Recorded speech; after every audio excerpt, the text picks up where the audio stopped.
Oke, uh, saya juga sebelumnya ingin reminder kepada teman-teman untuk terus pelatihan pada sore hari ini itu untuk tidak berkata kasar, baik sopan dan yang baik. Dan jika ingin ada yang bertanya, teman-teman bisa tulis dulu di komentar. Nanti akan di-unmute oleh admin, oleh operator kita. Jadi teman-teman bisa langsung bertanya. Oke, untuk mempersingkat waktu dan tempat kami persilakan kepada Coach Jadi untuk memulai presentasinya. Oke, selamat sore, assalamualaikum warahmatullahi wabarakatuh. Semoga semuanya sehat walafiat. Jadi hari ini kita kembali lagi. Jadi ini adalah pertemuan saya yang ke-6 di Rumah Siap Kerja. Hari ini khusus untuk pandemi ya. Adalah laporan keuangan yang cocok tuh seperti apa sih untuk pandemi gitu. Sebenarnya saya inginnya ada beberapa praktek nanti, tapi saya ingin tanya jawab dulu dengan teman-teman selama 30 menit ini. Nah, materi sudah saya berikan, apakah bisa dibuka? Oke, langsung saja dibuka materinya.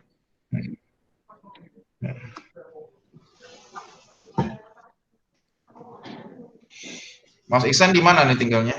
Kalau saya kebetulan tinggal di Bintaro, Coach. Tangerang Selatan. Oh, Bintaro, Tangerang. Tangerang ya, luar biasa. Jauh sekali sama saya. Perbatasan Jakarta Selatan. Ya. Oke. Posisi di mana Mas Ihsan? Sekarang saya ada di Rumah Siap Kerja. Rumah Siap Kerja. Iya, sudah berkantor Rumah Siap Kerja. Di mana lokasi Rumah Siap Kerja? Masih di Kebayoran? Ada di Kebayoran dan sekarang untuk operasional kita sudah pindah ke tempat baru di Bulungan. Materi sudah saya kirim ke Mbak Mel. Dikasih nggak sama Mbak Mel ya? Kalau tidak saya buka saja. Sebentar, Coach. Kalau nggak dikasih saya buka aja.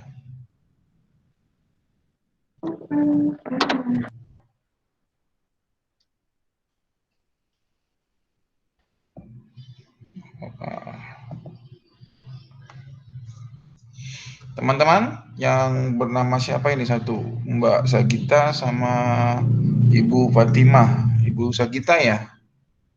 Apakah mendengarkan saya? Oke, Coach, mungkin bisa langsung di-present aja materinya. Boleh. Ibu Sagita ya? Iya, kedengaran ya Pak ya? Iya, Ibu atau Mbak atau Sagita? Gita aja. Oh, Gita. Gita. Posisi di mana? Mbak Gita posisi di mana? Saya di Pasar Rebo. Oh, Mbak, Jakarta. Saya kira di... Kalau satu lagi, Fatimah, Ibu apa Mbak? Atau Fatimah saja? Natasha Fatimah? Sebenarnya Ibu Erni, namanya aja Natasha Fatimah. Oh, ya Ibu, maaf. Ibu ya, saya tidak tahu. Ya. Pusat lokasi di mana Ibu? Tangerang, Bapak. Lokasi di Tangerang. Oke. Ya. Oke, Tangerang ya. Jadi untuk Ibu Erni dan Mbak Gita punya usaha ya, dua-duanya ya? Iya. Ada usaha. Bentuk Mbak Gita usahanya bentuknya apa? Saya produsen sumai dimsum gitu. Apa itu? Sumai dimsum, sumai ayam. Oh, dimsum. Ya. Dimsum ya.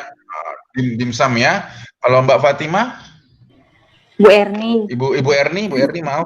Ya, Ibu Erni maaf. Ini usaha ini jasa servis AC.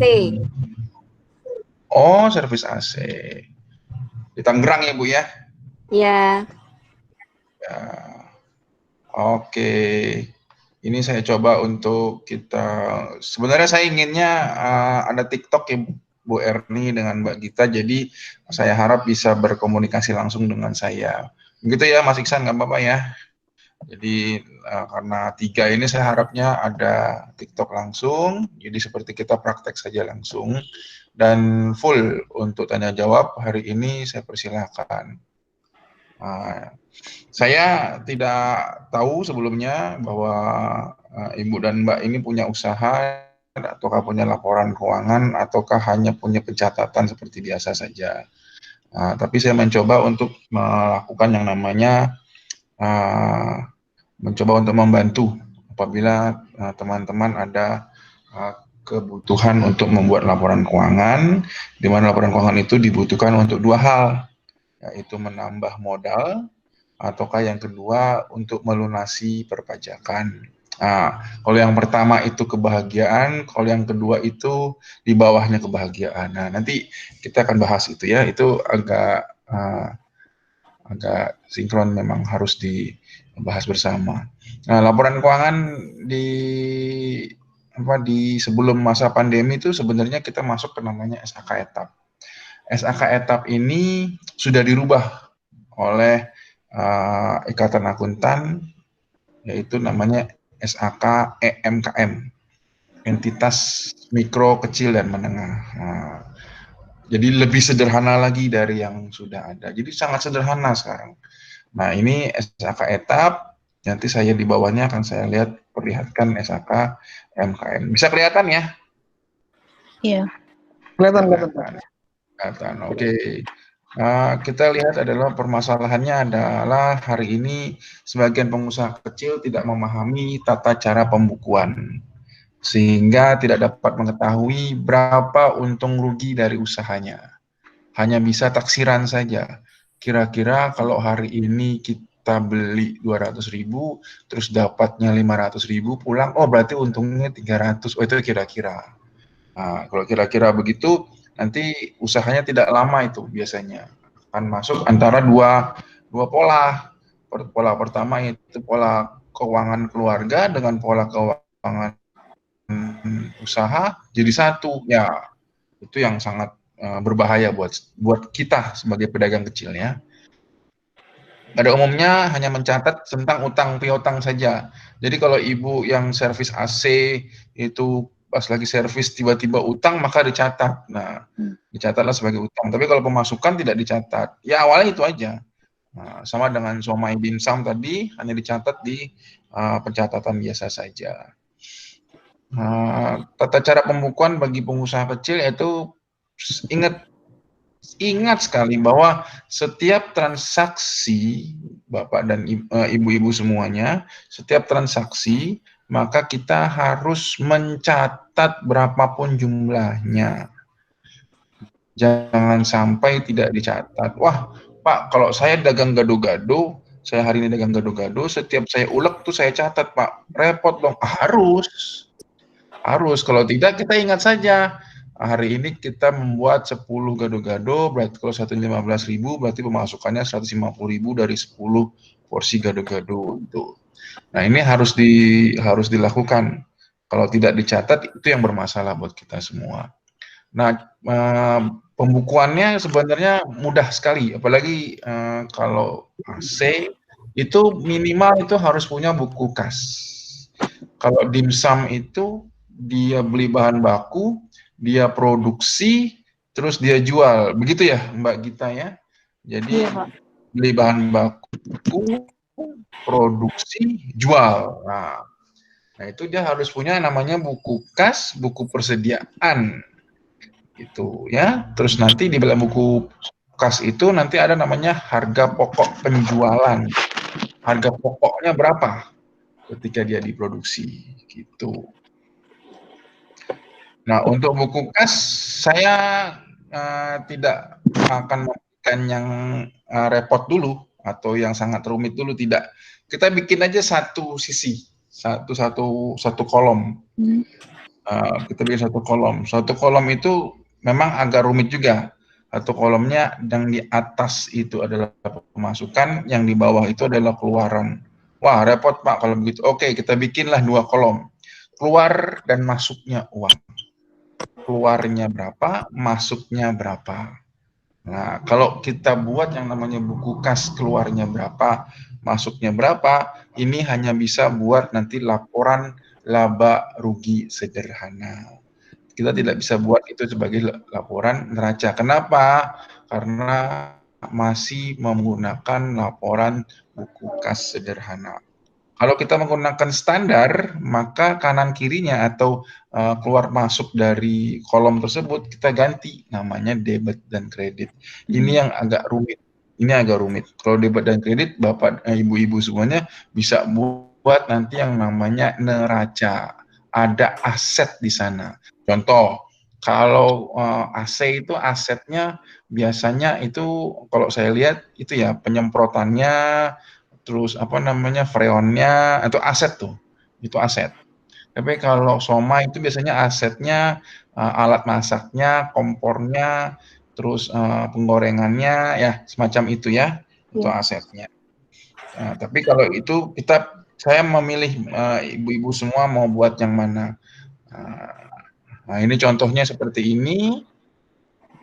Pastikan tiap hari melakukan ini. Transaksinya, analisanya seperti ini, ibu-ibu semua. Contoh, uang kas tersedia di awal 2,5 juta. Buat apa? Buat beli barang semuanya. Barang baku lah. Ya, 2 Januari bertambah sebesar 500.000. Nah, buku kasnya seperti ini. Nah, kalau ini udah debat kredit, ibu-ibu semua. Kalau keluar masuk, ya di sebelah kirinya keluar, di sebelah kanannya masuk, gitu. Di sebelah kirinya keluar, di sebelah kanannya masuk. Nanti hasilnya hanya membuat laporan laba rugi, hanya ketahuan untung dan ruginya berapa. Nah, tapi dari laba rugi itu kita udah bisa dua hal. Dua hal, yang pertama adalah meminjam modal di bank, atau yang kedua adalah melakukan yang namanya pelunasan pajak. Tapi kalau digabung dengan kondisi COVID hari ini, kalau kita mempunyai laporan laba rugi, kita sudah bisa untuk mengajukan dana UMKM.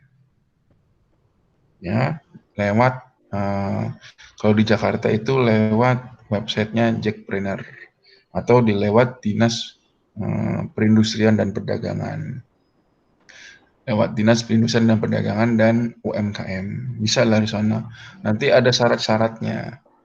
Ini sudah mulai keluar nih dananya. Kemarin kalau tidak salah sudah mulai masuk beberapa UMKM dan perguruan tinggi, dan yang sudah masuk itu sekitar 60.000 UMKM. Di Jakarta itu masih ada sisa sekitar 6.000 UMKM yang disebar di 10 perguruan tinggi. Nah, itu nanti untuk bisa mendapatkan bantuan-bantuan dari pemerintah. Ya, itu buku kas. Kalau untuk buku persediaan, sebenarnya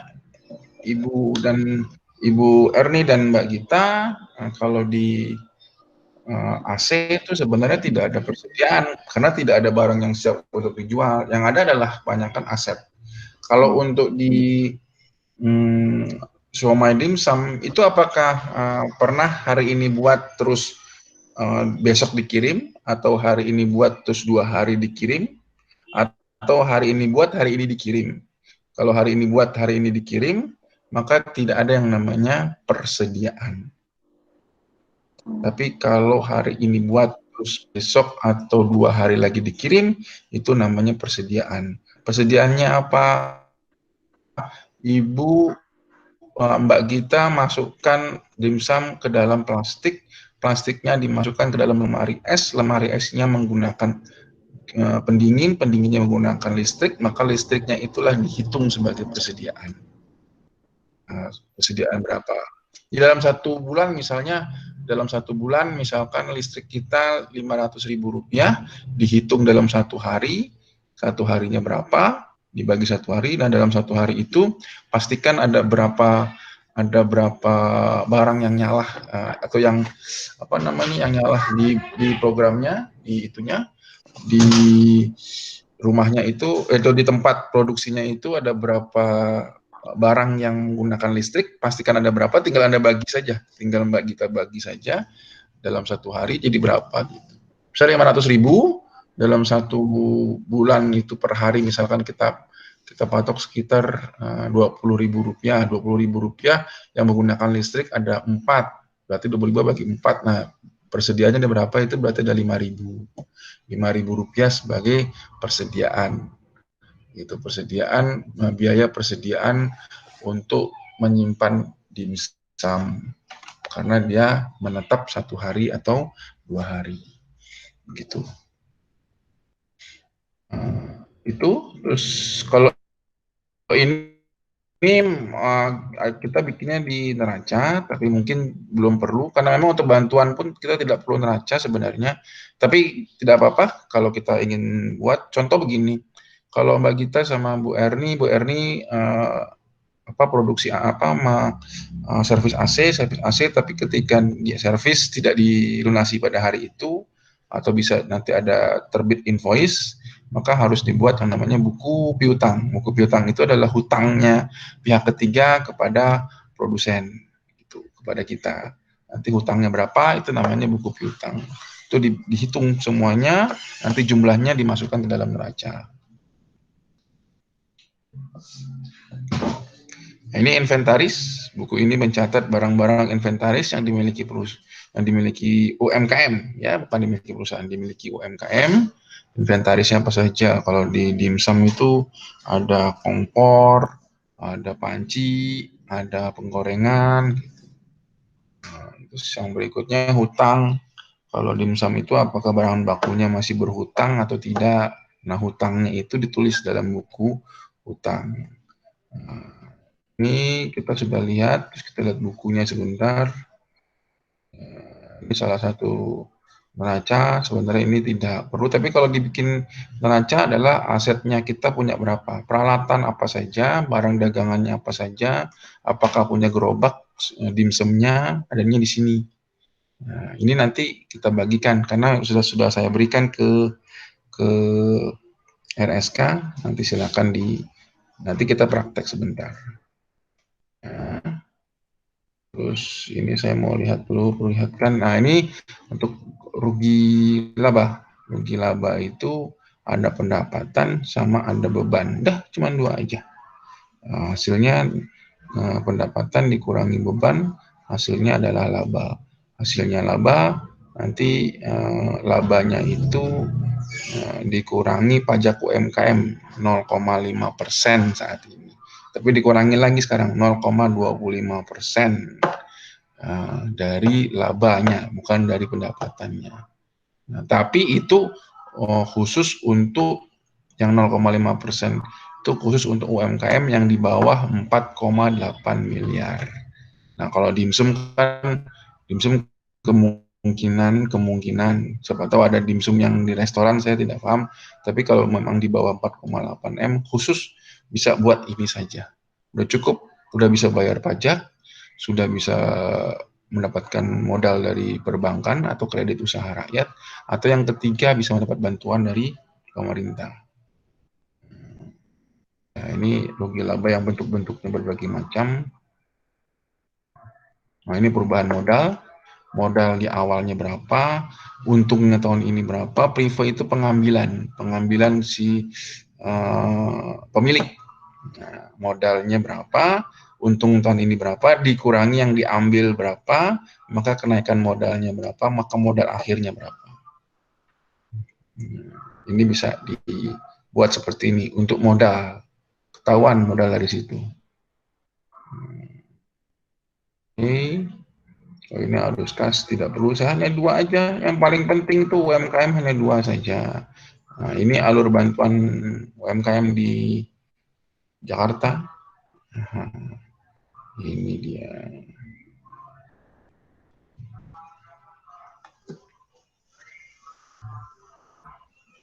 Ya, surat pernyataan, fotokopi KTP, NPWP, ijazah, rekening, sertifikat, dan persyaratan pendukung lainnya ke dinas setempat.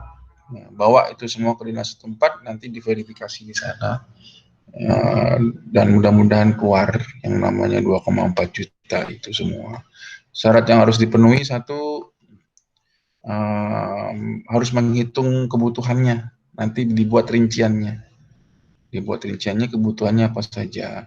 Mengenal ragam akses modal, menghitung aset dan nilai perusahaan, nilai UMKM, aset dan nilai UMKM. Kalau asetnya misalnya hanya punya kompor, ya silahkan sebutkan kompornya berapa gitu. Ya. Nah, itu presentasi saya. Saya ingin memperlihatkan ada satu lagi laporan. Ini laporannya. Ini laporan sederhana, ini sederhana sekali ini. Tapi ini yang bukan yang kas masuk kas keluar. Ini yang menggunakan debit kredit. Itu makanya sederhana sekali. Nah, tapi untuk yang standar. Nah, ini untuk yang masih untuk yang debit kredit. Debit kredit itu begini. Kita harus bikinnya seimbang dua-duanya, antara kanan dengan kiri. Contoh, kalau kita menerima modal atau kita menerima ini aja, menerima atau membeli lah ya, membeli peralatannya kompor, panci, penggorengan dan sebagainya, maka kita harus membuat dua transaksi kiri dan kanan.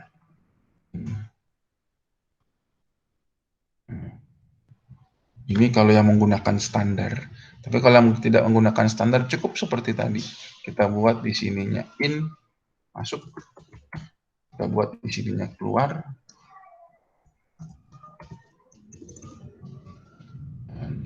Ini tidak perlu dua sisi, kita bikin satu saja. Contoh pendapatan. Servis. 70.000.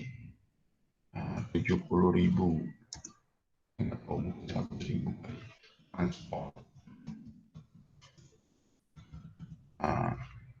Transportnya misalnya 10.000. Gitu. Itu kita buat.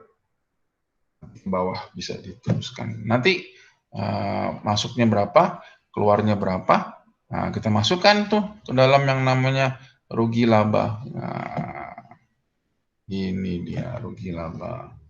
Income statement. Jadi mana yang pendapatan di sini, yang biayanya di sini. Biaya pendapatan.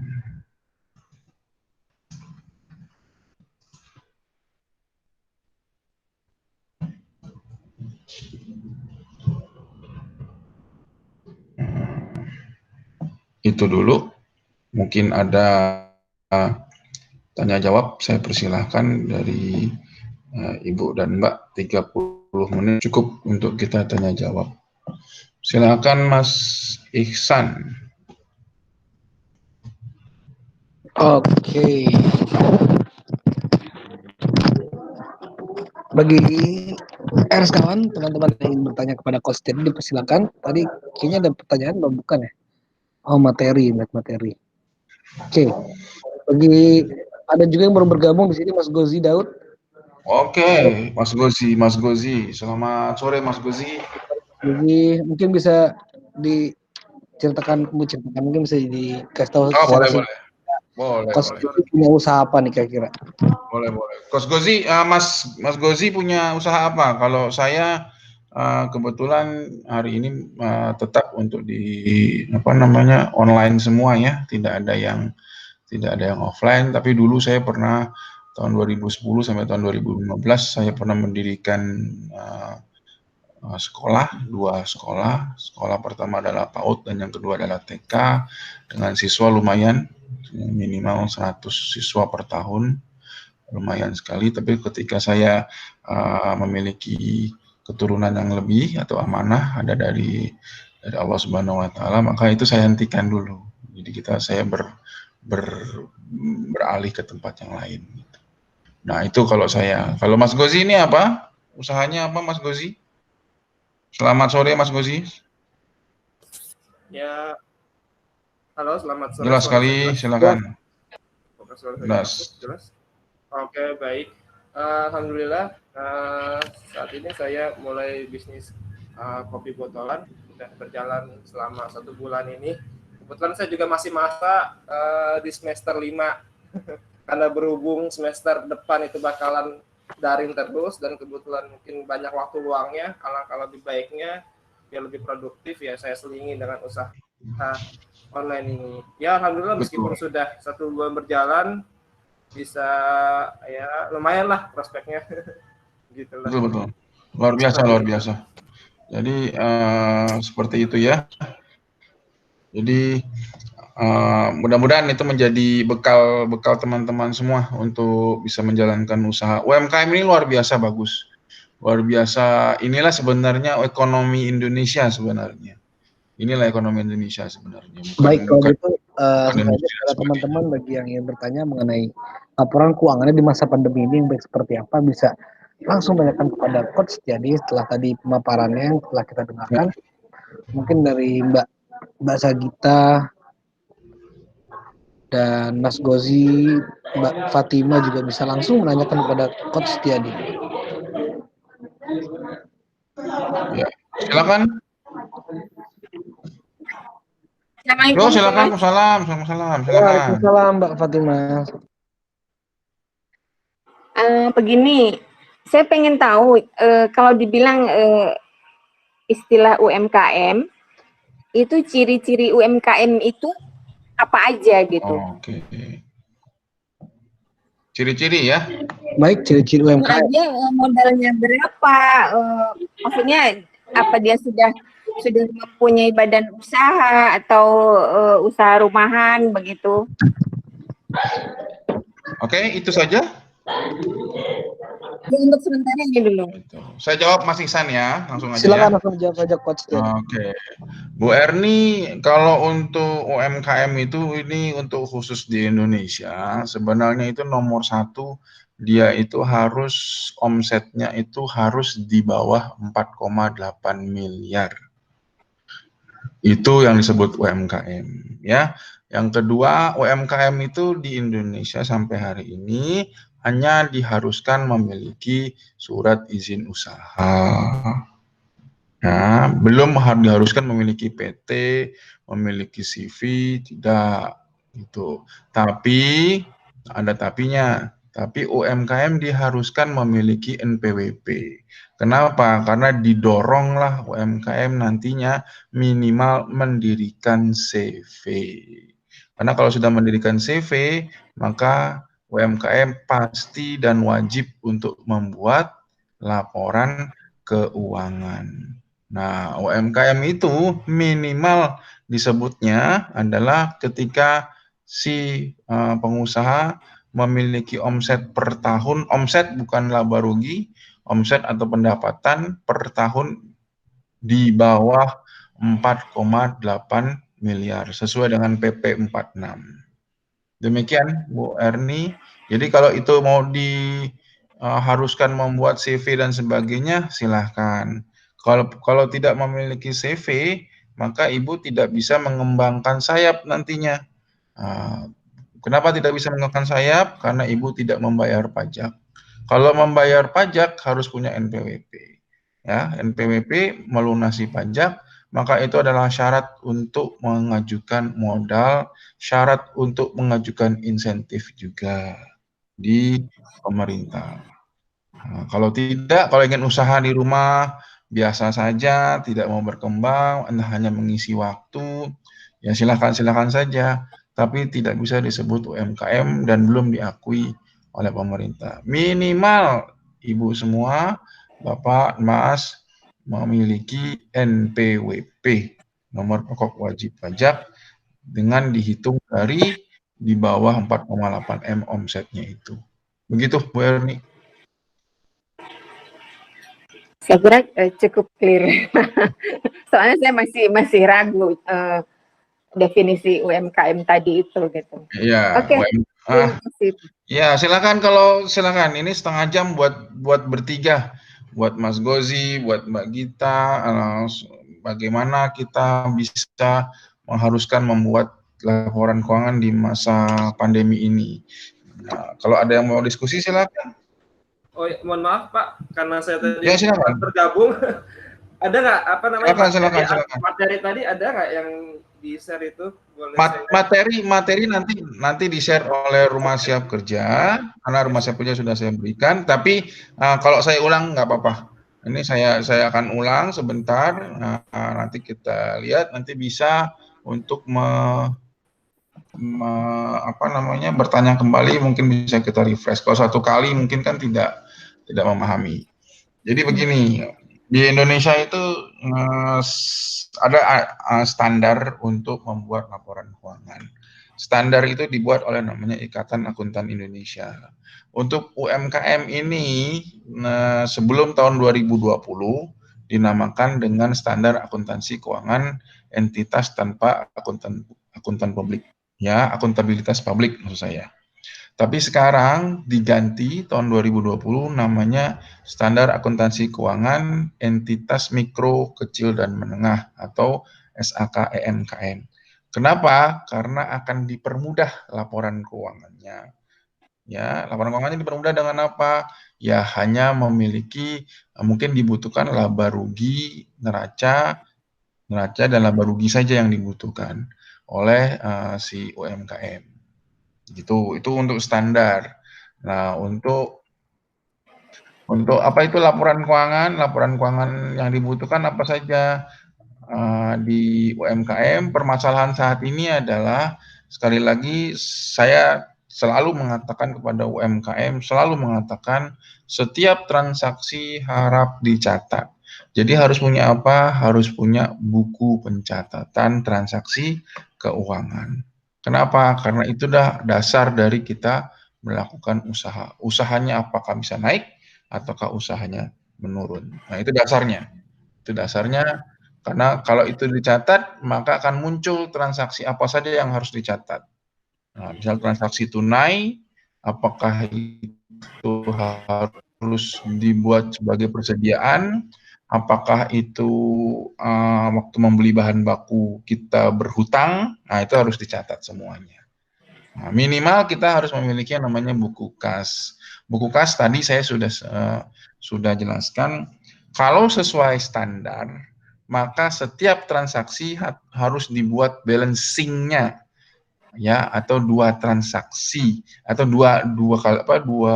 satu transaksi dibuat dua model, atau agar apa? Agar balance. Nah, seperti ini. Mungkin yang awam di laporan keuangan hari ini adalah yang pertama melihat laporan seperti ini.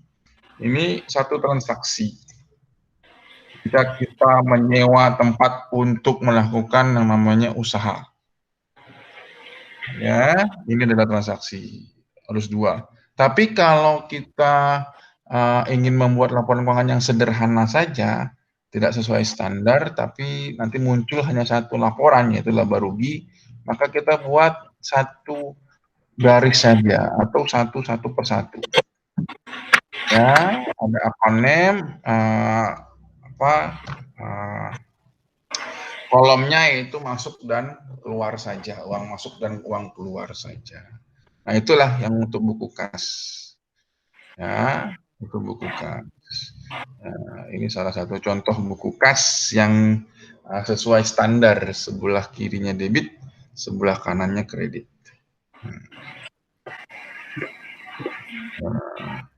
Ya, terus kita juga membutuhkan kalau melakukan sebelum kita menjual barang, kita ada berhutang. Contoh, tadi kan ada botol kalau nggak salah Mas Gozi ya, ada botol untuk membuat minuman kalau tidak salah. Nah, itu kalau kita beli botolnya berhutang, maka kita harus menulisnya di buku hutang. Bedakan dengan buku kas? Ya, dibedakan. Tidak boleh disamakan. Karena nanti kita harus tahu hutangnya itu berapa.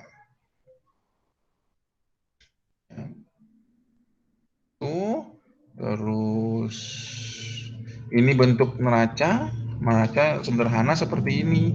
Sebelah kiri nama aktiva, sebelah kanan nama pasiva. Sebelah kirinya ada kas, ada barang dagang, ada peralatan, ada gerobak bakso. Nah, semuanya aktiva, aset.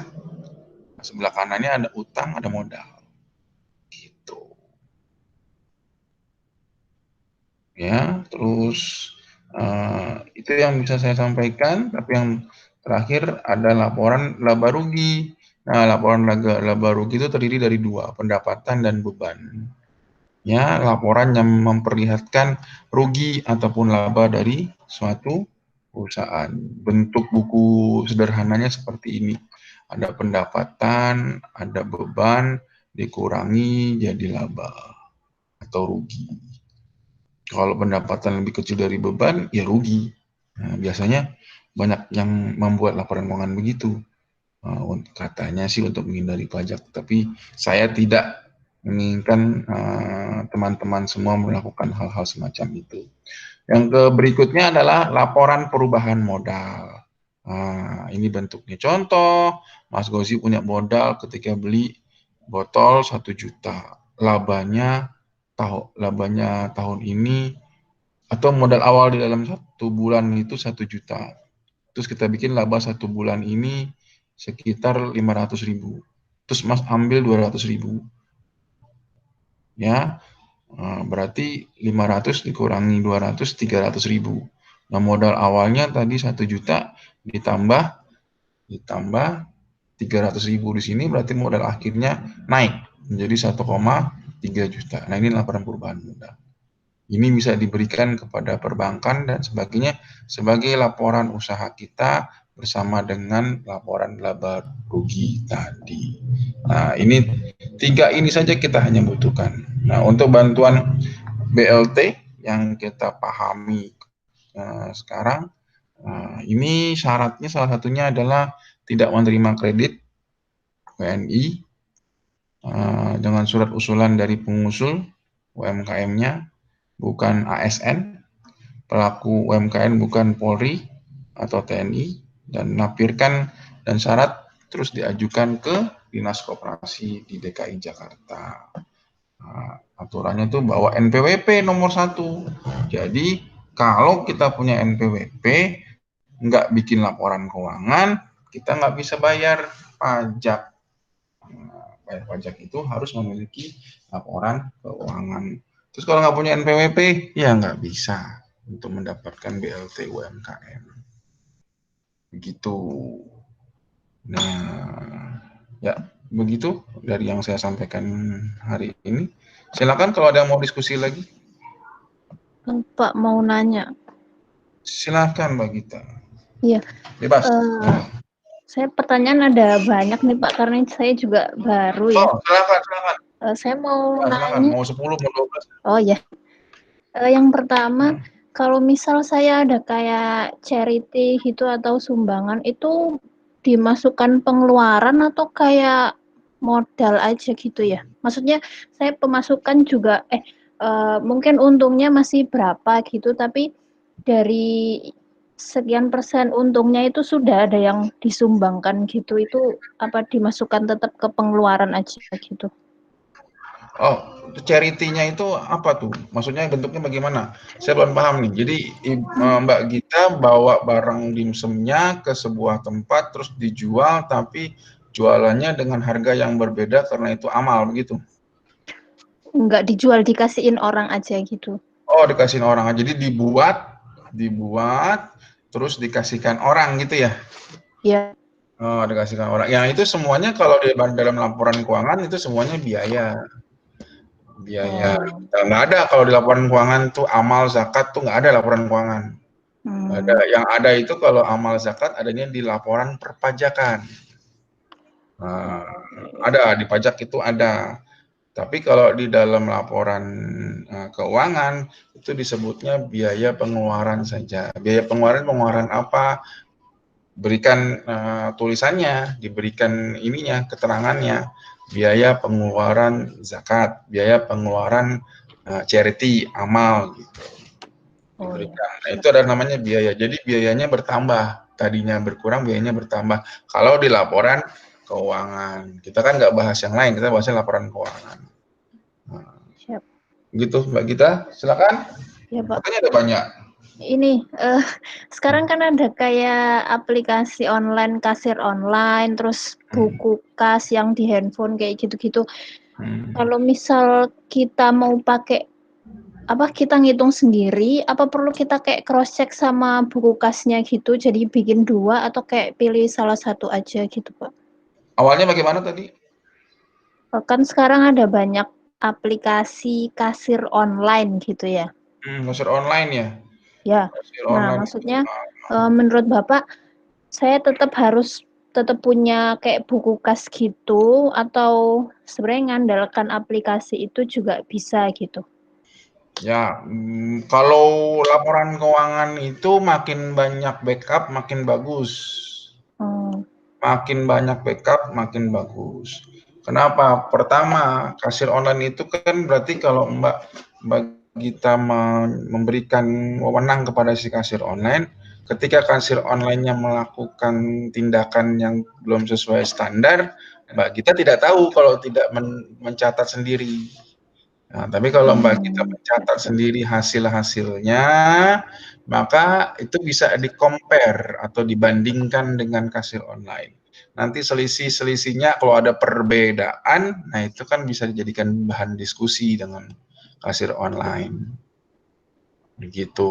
Karena kalau kita memberikan semuanya kepada orang lain, misalnya Mbak beli GrabFood ya, misalnya pakai GrabFood gitu atau pakai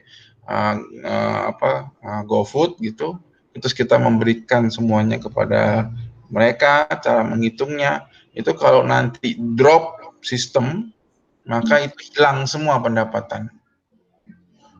Bisa hilang semua, bisa berubah berapa persennya dari awal. Nah, tapi kalau kita punya catatan atau backup yang lebih baik, maka selisihnya itu bisa dibuat, bisa didiskusikan ulang gitu. Kalau di dalam laporan keuangan di perusahaan itu ada namanya rekonsiliasi.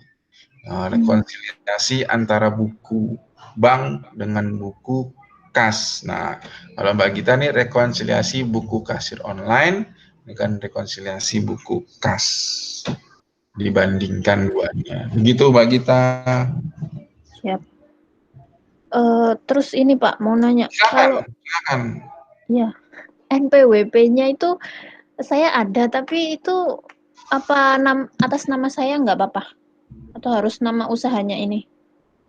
Oh, NPWP-nya NPWP siapa? Namanya saya. Oh, nggak apa-apa. Kalau umpamanya pakai usaha kan, usahanya itu kan harus punya badan hukum.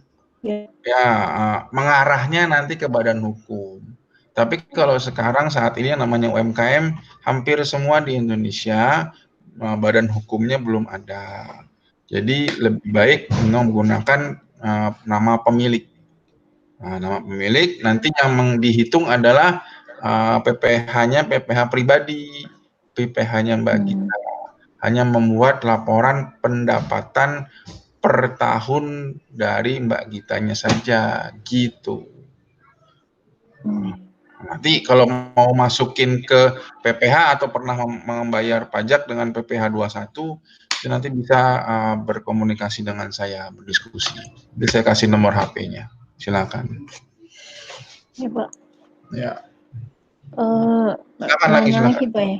Oh, boleh. Terus boleh.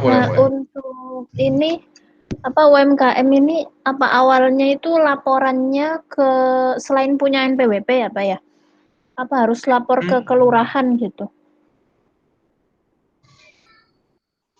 Kelurahan itu bukan laporan keuangan, nggak butuh mereka. Kalau mereka tahu laporan keuangan kita itu namanya kalimat saya ya. Kalau kalimat seorang keuangan itu namanya buka dapur itu. Keuangan nggak butuh, dia hanya butuh ininya saja. Apa ada usahanya? Ada. Usahanya bentuknya apa? Ini. Gitu. Sebutkan. Gitu. Udah disebutkan usahanya. Dari siapa yang menyebutkan usahanya? RT RW biasanya. Nah itu baru lurah. Tapi RT RW kan nggak perlu tahu laporan keuangan kita. Itu dapurnya Mbak Gita, nggak perlu itu. Jadi laporan keuangan tuh ini ya Pak ya, rahasia. Sangat rahasia. Yang bisa tahu hanya ini, hanya laporan perpajakan, hanya pajak. Hanya pajak. Terus Pak mau nanya, kalau misal nanti saya rekrut pegawai, itu Apa cukup anak SMK atau harus D3 gitu untuk yang masih UMKM seperti ini? Oh, SMK banyak, Mbak. Luar biasa. SMK akuntansi sekarang sudah sangat kompeten Oh, untuk mengurus laporan keuangan. Sangat kompeten di seluruh Indonesia. Karena saya salah satu asesmen anak-anak SMK akuntansi, dia sudah sangat paham. Jadi mau merekrut anak-anak SMK itu sudah sangat paham. Itu saja. Nanti minimal SMK saja, nggak perlu D3, nggak perlu itu apa namanya ya, hanya butuh kompetensi, bukan butuh pendidikan formal. SMK sangat kompetensi, anak-anak kelas 1, kelas 2 SMK itu sangat kompeten nih, luar biasa kok, paham sekali dia.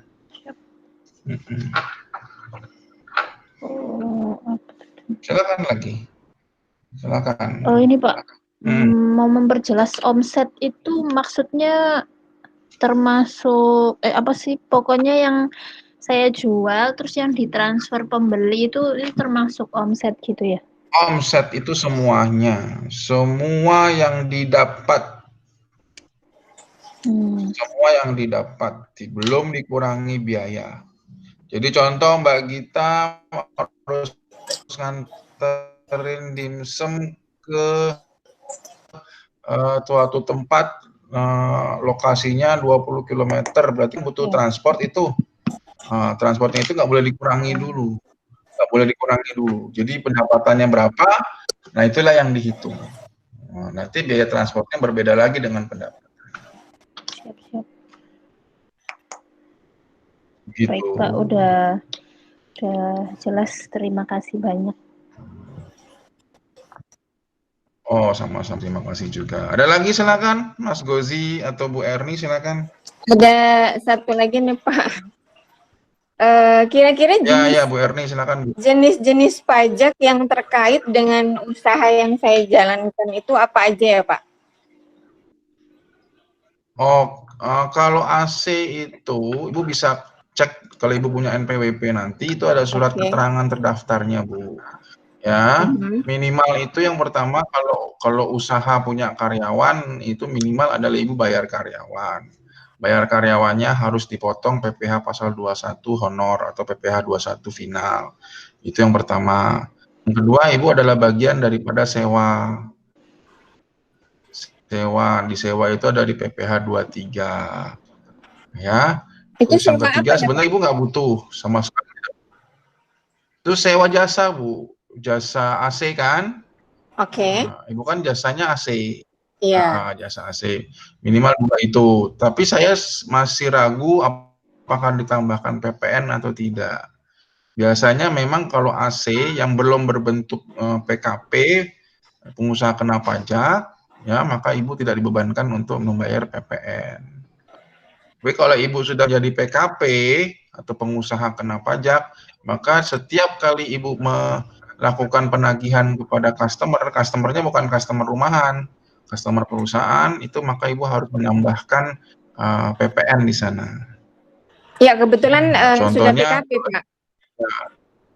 Nah, sudah PKP, berarti Ibu harus ada PPN, Bu. Harus ada PPN. Setiap Iya, tagihan memang harus ada kita PPN. Tapi PPN kita ya, kalau sudah PKP berarti Ibu harus punya PPN. Kalau tidak ada PPN maka tidak bisa. Maka Ibu harus mengeluarkan faktur setiap kali memberikan jasa, Ibu harus mengeluarkan faktur. Nah, tiga hal itu dulu yang Ibu wajib itu Ibu penuhi. Karena Ibu pertama punya karyawan Ibu dihitung dengan gaji bulanan ataukah dengan gaji honor. Kalau gaji bulanan nih, kalau di bawah PTKP nggak usah bayar, tinggal Ibu lapor saja. Itu menggunakan 1721 A1 karena Ibu adalah induknya. Gitu. Nah, itu saya belum ngerti, Pak. Antara induk dengan ini tuh belum. Itu nanti kita bikin lagi, Bu ya. Nanti saya bikin di awal September pelaporan perpajakan gratis. Nanti di RSK kita bahas di sana untuk pelaporan perpajakannya. Awal September ya, Pak ya? September. Nanti ada di saya Saya bikin gratis karena memang teman-teman UMKM di masa pandemi ini butuh sesuatu yang agak bisa hidup bersama lah, rame-rame, bisa berjalan sesuai dengan rencana. Mudah-mudahan tidak ada masalah. Nah, saya akan bikin itu, ya Bu ya. Kalau Iya. hari ini mungkin saya akan memberikan informasi saja bahwa itulah bentuk-bentuknya. Nanti faktur Ibu harus punya, faktur Ibu harus ada. Nanti Ibu bisa tampilkan fakturnya apa saja. Silakan nanti kita Google Meet di sini. Nanti kita bahas. Sekitar 1 jam atau 2 jam nanti saya minta untuk RSK membahas khusus pajak. Oh ya Pak. Gitu Bu Erni. Terkait tadi yang sharing media tadi, Bapak menggunakan laporan keuangan itu menggunakan Microsoft Excel ya Pak ya? Nah, Excel aja Bu, tidak perlu yang lain-lain. Kalau Ibu punya software lebih bagus lagi. Wah, lebih lancar itu Bu, tinggal masuk dan input saja. Tapi kalau mamanya memang agak rumit untuk belajar di software, kita menggunakan minimal kalau untuk di komputer itu Excel. Excel itu kita buat saja bentuk kolomnya, nanti kita linkkan antara sheet 1, sheet 2 dan sheet 3. Saya punya, nanti saya link seperti itu. Tapi coba nanti saya akan kirim ke RSK, nanti bisa diminta dari RSK-nya. Oke. Makasih sebelumnya Pak. Ya, sama-sama Bu Erni, mudah-mudahan sukses kita semuanya. Mas Gozi, silakan. Oh ya Pak, saya masih agak sedikit bingung membedakan antara invoice sama struk ya. Karena kalau misalnya ada pelanggan beli ke kita tuh apa yang kita kasih gitu. Apa bedanya invoice sama struk secara mendasar dan bagaimana cara penempatannya gitu. Oh, invoice sama struk ya. Invoice itu dalam laporan keuangan yang namanya invoice itu adalah tagihan. Surat tagihan. Jadi Mas Gozi kalau ingin menagih itu menggunakan invoice. Invoice itu akan diganti dengan struk ketika ada pelunasan. Ya, kalau dalam restoran tuh biasanya kita lihat namanya nota kontan. Nota kontan itu ada nota kontan itu tidak berdiri sendiri, nanti muncul namanya kwitansi. Nah, struk itu bisa jadi bukti pembayaran, namun ketika customer meminta kwitansi, struk bisa dijadikan satu dengan kwitansi. Kalau invoice itu adalah surat tagihan. Jadi Mas Gozi punya tempat di mana dia diminta bantuan untuk menjual barang kita, maka nanti kita masukkan, kita tagih dengan surat-surat invoice. Surat invoice itu nanti tertera di situ berapa lama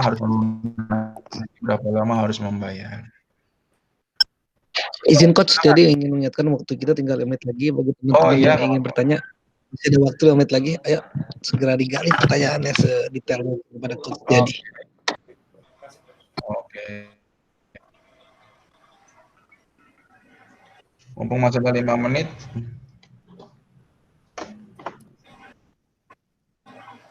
Pak Setiadi, kira-kira bisa nggak kita diskusi di luar dari ini dengan menggunakan nomor HP Bapak tadi?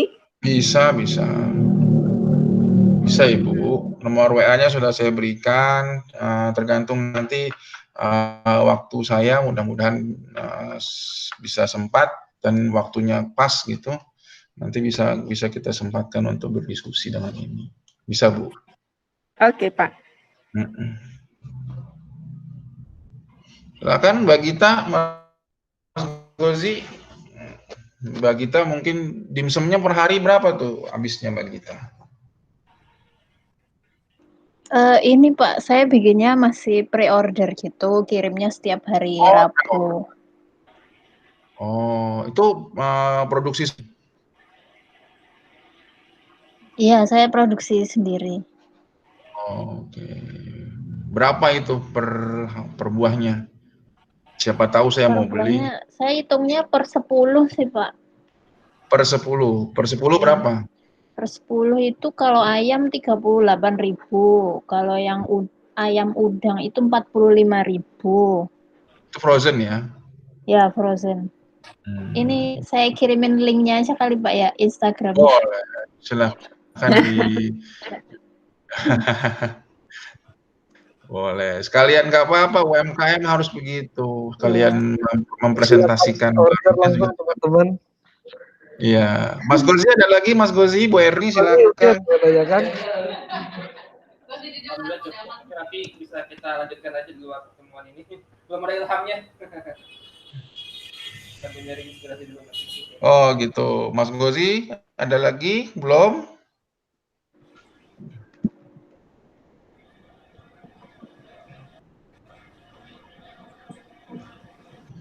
Oh ya, silakan. Kalau diskusi di luar nggak ada masalah. Saya open discussion. Pak Setiadi. Ya silakan. Ini mohon maaf nih agak keluar tema, tapi saya dijawab lewat email atau penjelasan di luar juga nggak apa-apa. Saya sebenarnya tertarik kayak Bapak tadi punya TK atau PAUD gitu. Nah, misal Bapaknya punya blog atau apa gitu, saya harus ngapain dulu sih sebenarnya kalau mau punya TK gitu? Saya mau baca-baca. Oh gitu. Ya. Oh gitu. Itu sebenarnya sama saja dengan UMKM. Oh. Sama saja dengan UMKM. Jadi di kelurahan kita itu, di kelurah masing-masing di seluruh Indonesia itu punya namanya UPTD.